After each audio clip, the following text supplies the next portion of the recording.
Hello, my name is Rusenica. Welcome to this casual channel where we collect and share stories. I have to be so for real. This video was born out of loneliness. I have been feeling a little bit lonely lately, and I have been looking for a book club these past like 3 years. So I've been kind of documenting my journey into one day hopefully finding a book club that suits me. The book club that I'm joining in this video was called Reading from the Margins, and the description specifically read, "It is a place where they're highlighting underrepresented authors through fiction and nonfiction specific books."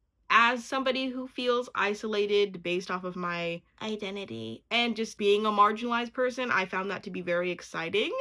And my experience, it was, I don't know. Oh my god, I have like 2 minutes to say something. The book club book is called Beautyland. Essentially, it is about this girl named Adina who has been sent to Earth from her planet, like arrived through a woman's womb who's her mother, is sent to like report back observations about Earth to her planet. I have recorded thoughts about what I thought in the beginning, the middle, and the end. These are them. It's kind of weirding me out. I'm not too big of a fan, but I can see myself getting more into it if it gets better. Even if it gets worse, I just want to join the club. This book is kind of purely about observation. All vibes, very little plot to follow. Not too enjoyable for me. And you would think because it has just observations, it would be very introspective. It's not. The character is very aware outwardly, but like on the inward, I don't know, there's not a lot. Okay, and so this is the end. It's incredibly observant. It was really sharp, but because of the fact that it was so observation heavy and kind of one-liner heavy, the plot was just like second priority, or just like no priority. So not that big of a fan, but I would recommend to check out if you're interested in the premise. I'm nervous because I'm seeing people walk in, and unless they're like queer or like grew up poor, they don't necessarily look marginalized. Not necessarily. What I'm looking for in this are actual marginalized people, good conversation. I'm looking for like a couple talking points. One of the talking points is like honestly a debate about the marginalized identity of this author, because she's an Italian who grew up in Philadelphia. That to me is like a good conversation because I want to know more how people feel. I kind of feel like, what the heck, but you know, I don't know. I'll just have to go and see. This is a nice library. It's like nicer than my library. It's not nicer than my library. It's just more charming. I hear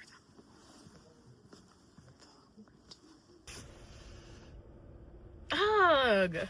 Ugh, man. Okay, I'm gonna give my thoughts officially when I get home, but it's so hard to be disappointed. It's so hard.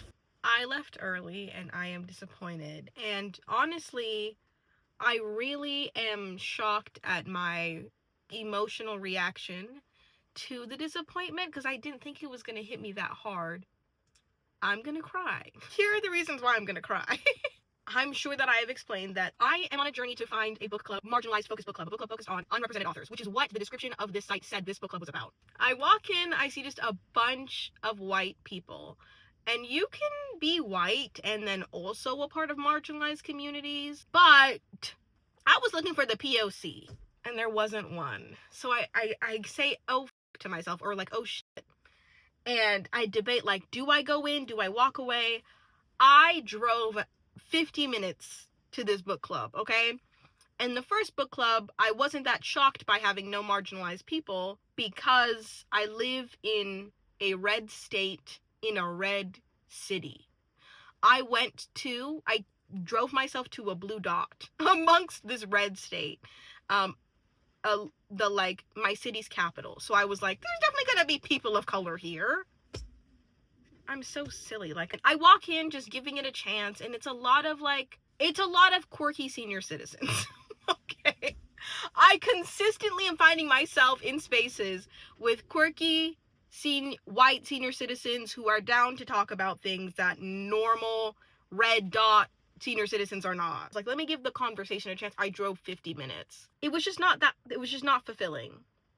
And then as I was sitting down, honestly, and I was listening to these unfulfilling prompts, I was just getting honestly angry. Like, I was honestly getting angry. I'm not gonna cry, but I am emotional, okay? Because when you have a book focused on marginalized, the book club should represent that idea. The fact that it didn't is really disappointing for people like me who are looking for safe spaces. It's hard to be a marginalized person and to walk into places that are meant for you and to not feel safe. Even the book choice felt a little ridiculous too.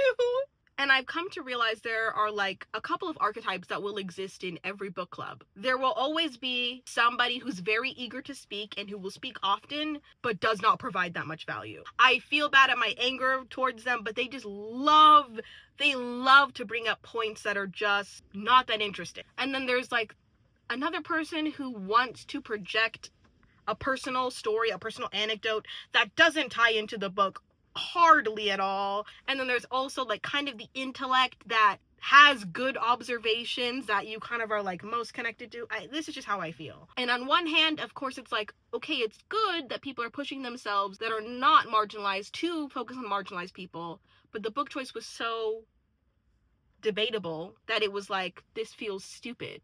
Why am I here? It's really hard to be disappointed because it makes you feel like a fool for even having hope in the beginning. Like,